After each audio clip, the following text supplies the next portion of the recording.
La signification du film Auteur hors feu pour lecture 4 minutes publie le 23.12. 2021 mis à jour le 23.12.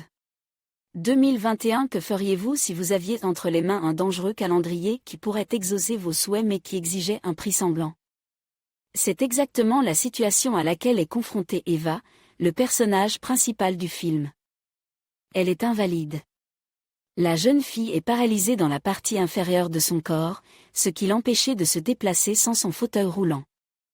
Un jour, un ami lui offre un ancien calendrier en bois comportant de nombreuses portes avec des chiffres. Lorsqu'Eva ouvre la première, elle se retrouve immédiatement dans un jeu qu'il est impossible d'arrêter sans mourir. Le calendrier, ou plutôt le démon qu'il contient, peut exaucer tous les souhaits de la jeune fille, mais exige en échange un paiement. Sanglant, la vie de sa famille, de ses amis et de ses proches, humains et animaux de compagnie, fait partie du paiement pour qu'Eve puisse marcher à nouveau. Au début, Eva ne se rend pas compte que les morts sont à cause d'elle, car le premier méfait du démon est d'appeler son père, qui souffre de la maladie d'Alzheimer. Mais lorsque l'homme qui a tenté de la violer meurt, Eva commence à se demander si la raison de tout ce qui se passe n'est pas due au calendrier. Elle pense d'abord que les bonbons, chaque boîte contient un bonbon et Eva l'ouvre tous les soirs à minuit, contiennent une drogue. Lorsque son employeur, qui avait parlé d'elle en termes peu flatteurs et l'avait renvoyée de son travail, meurt, la jeune fille commence à comprendre que le démon lui réclame un paiement pour tous les miracles qu'elle a accomplis. Eva se rend compte qu'elle ne peut pas s'arrêter, le démon la tuera. À plusieurs reprises, Eva reçoit des bonbons qui lui permettent de marcher. Elle sacrifie son père, son compagnon de salle, son chien, son collègue de travail, son amant, qui a enfreint la règle en essayant de se débarrasser du calendrier, son ami et son petit ami, et ne s'arrête pas tant qu'elle ne peut pas marcher à nouveau. Eve trouve un avertissement d'un ancien joueur sur le calendrier et écrit le sien, racontant toute son histoire.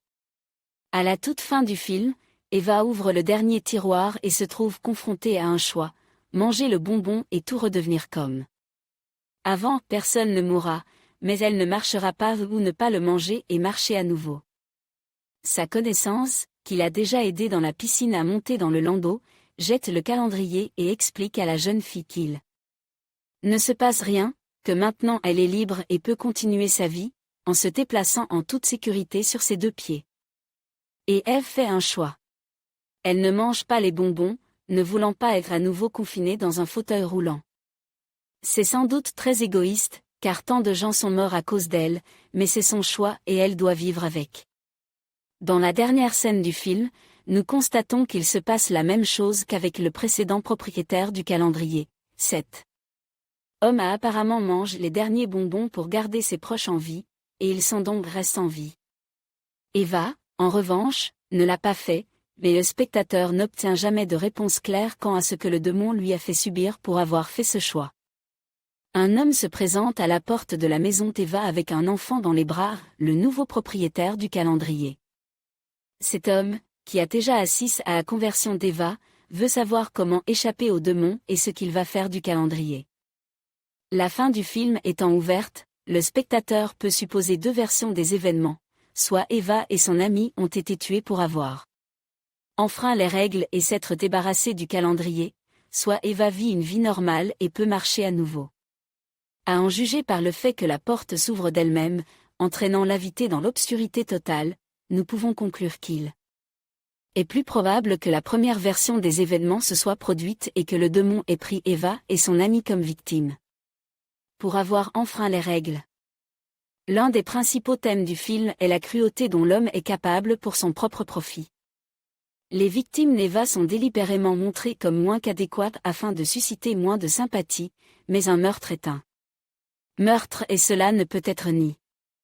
L'héroïne étant invalide, son désir de retrouver ses jambes suscite une profonde empathie de la part du spectateur, mais au cours de la piste, elle commence à devenir folle, fait preuve d'une cruauté excessive et ne recule devant rien pour atteindre son but.